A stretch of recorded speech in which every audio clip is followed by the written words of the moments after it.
The chapel was bathed in a golden glow as sunlight filtered through the stained glass windows, casting colorful patterns on the polished wooden pews.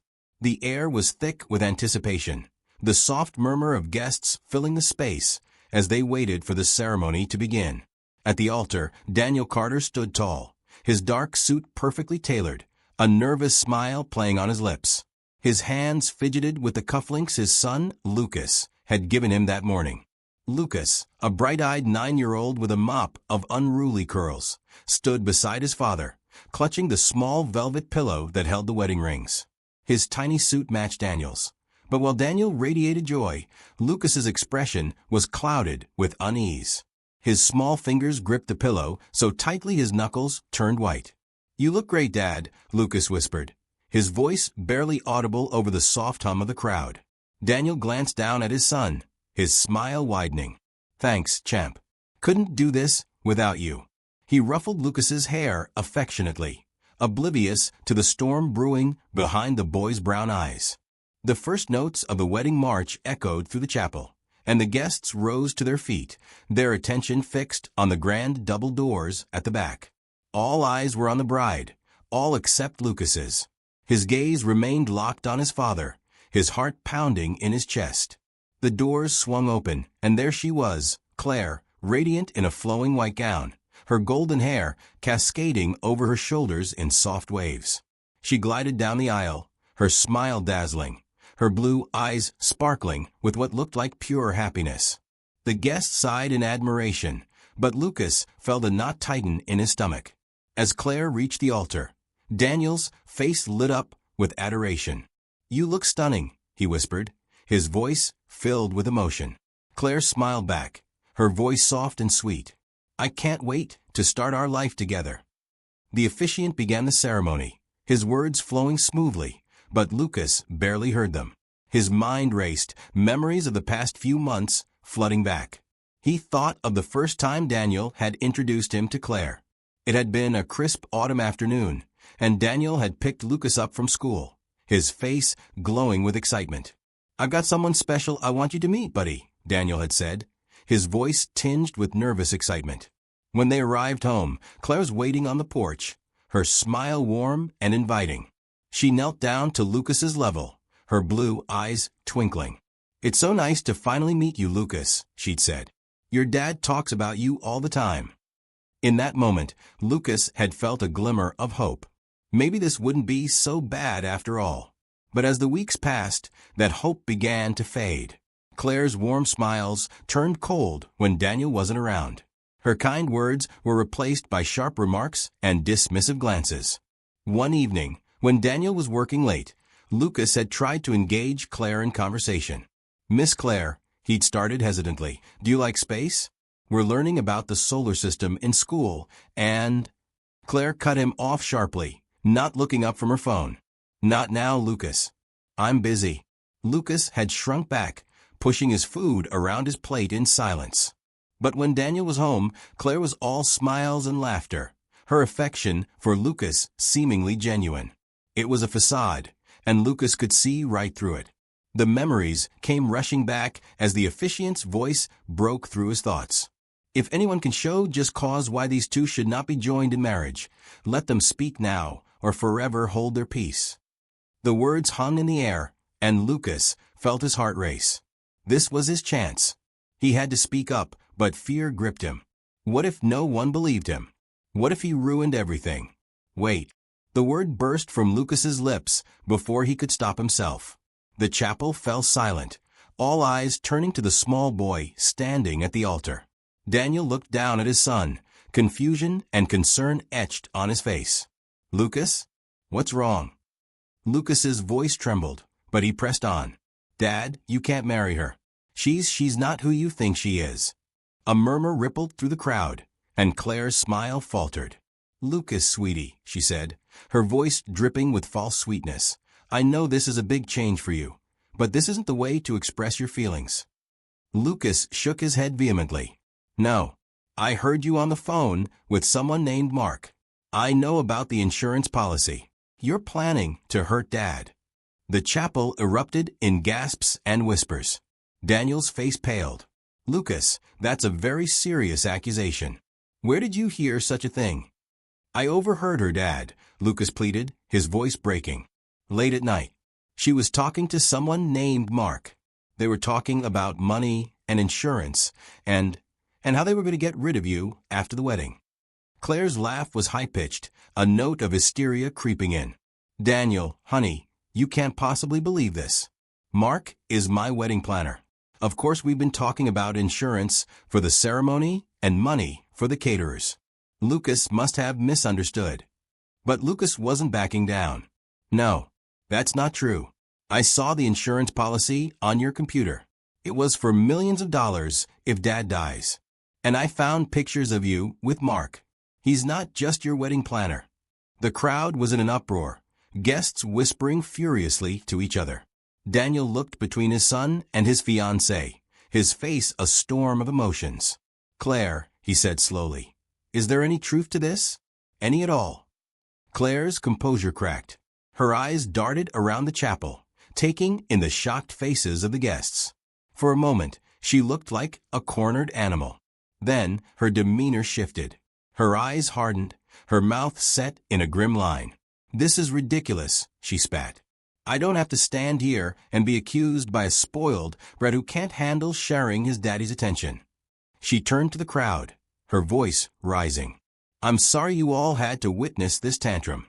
Clearly, Lucas has some issues we need to address as a family. Daniel's face darkened. No, Claire. I think we need to address this now. Because if there's even a shred of truth to what Lucas is saying. Claire's eyes flashed dangerously. You're going to believe the wild imaginings of a 9-year-old over me? Your fiancée? The woman you love? Daniel's voice was quiet but firm. I love my son too, Claire. And Lucas has never lied to me before. He's not the type to make up stories, especially not something like this. Claire's mask slipped completely. You little brat, she hissed, forgetting herself for a moment. You've ruined everything. A collective gasp went up from the audience. Daniel's eyes widened in shock. In that moment, he saw a side of Claire he'd never witnessed before, and it chilled him to the bone. Claire, he said, his voice barely above a whisper, what have you done? Claire seemed to realize her mistake. She forced a laugh, her voice trembling. Daniel, can't you see? This stress, it's all too much. Lucas's outburst, these ridiculous accusations. I just lost my temper for a moment.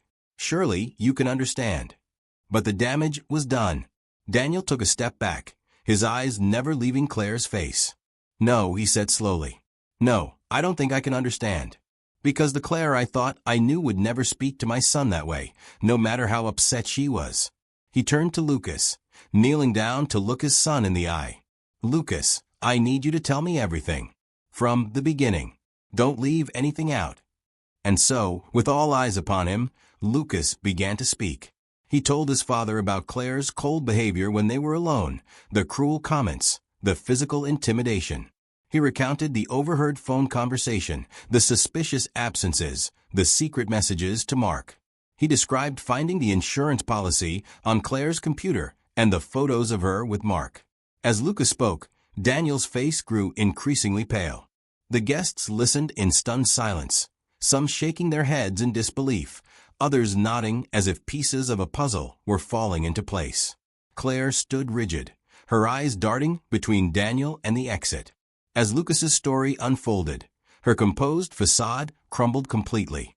By the time he finished, she looked like a completely different person from the radiant bride who had walked down the aisle just minutes before. Is this true? Daniel asked, his voice heavy with pain and betrayal. Claire, look me in the eye and tell me none of this is true.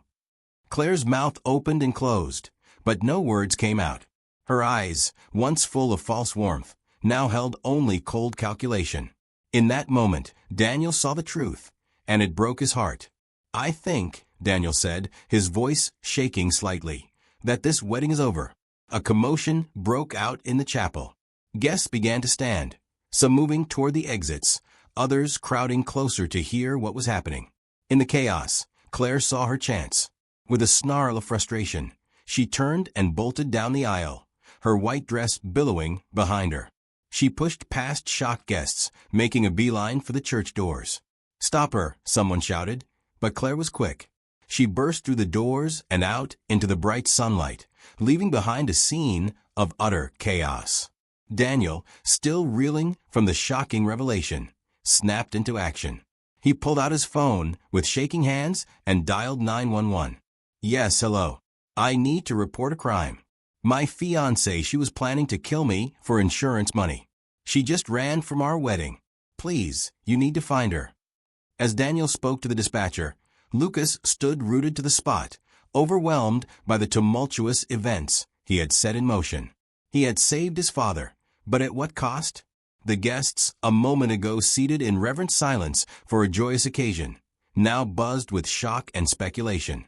Some rushed outside, hoping to catch a glimpse of the fleeing bride. Others huddled in small groups, whispering furiously and casting furtive glances at Daniel and Lucas. Daniel ended the call and turned to his son, his face a mask of conflicting emotions. He knelt down, placing his hands on Lucas's shoulders. "Lucas," he said, his voice hoarse, "I'm so sorry. I should have listened to you sooner. I should have seen." Lucas threw his arms around his father's neck, burying his face in Daniel's shoulder. "It's okay, Dad," he mumbled, his voice muffled. "I'm just glad you're safe." Daniel hugged his son tightly, tears welling in his eyes. For a moment, the chaos around them faded away, and it was just father and son, united against the storm. Their moment was interrupted by the arrival of the police. 2 officers entered the church, their presence immediately commanding attention. The murmur of voices died down as everyone turned to watch. "Mr. Carter?" one of the officers asked, approaching Daniel and Lucas. "Yes, that's me," Daniel replied, keeping one hand on Lucas's shoulder. "I'm Officer Johnson. This is my partner, Officer Rivera. We need to ask you some questions about what happened here." As Daniel began recounting the events to the officers, Lucas's attention was drawn to a commotion near the church entrance. A tall man with dark hair and a scar above his left eyebrow was trying to push his way inside, looking frantic. Lucas's heart leaped into his throat. He recognized the man from the photos he'd seen on Claire's computer. It was Mark.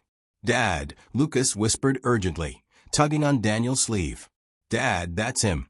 That's Mark." Daniel's head snapped up, following Lucas's gaze. His eyes widened in recognition. "Officers," he said quickly, "that man by the door, I think he's involved in this. He's the one my son overheard Claire talking to on the phone." The officers reacted swiftly. Officer Johnson stayed with Daniel and Lucas, while Officer Rivera moved quickly toward Mark, who was now trying to back out of the church. "Sir, stop right there," Officer Rivera called out. Mark froze for a split second, his eyes darting around like a cornered animal. Then, in a burst of panic, he turned and ran. Officer Rivera gave chase, shouting into his radio for backup. The wedding guests watched in stunned silence as the officer disappeared through the church doors in pursuit of the mysterious man. "Mr. Carter," Officer Johnson said, his voice calm but authoritative, "I think it would be best if you and your son came down to the station to give a full statement. We'll need to gather all the evidence you have regarding Claire's plans." Daniel nodded, still looking shell-shocked. "Of course. Whatever you need." He turned to Lucas. "Buddy, are you okay to go with us to the police station?" Lucas nodded bravely, though his heart was racing. "Yeah, Dad. I want to help." As they prepared to leave, Daniel's best man, Michael, approached them. "Daniel," he said, placing a comforting hand on his friend's shoulder, "what do you want us to do about all this?" He gestured vaguely at the church full of confused and concerned guests.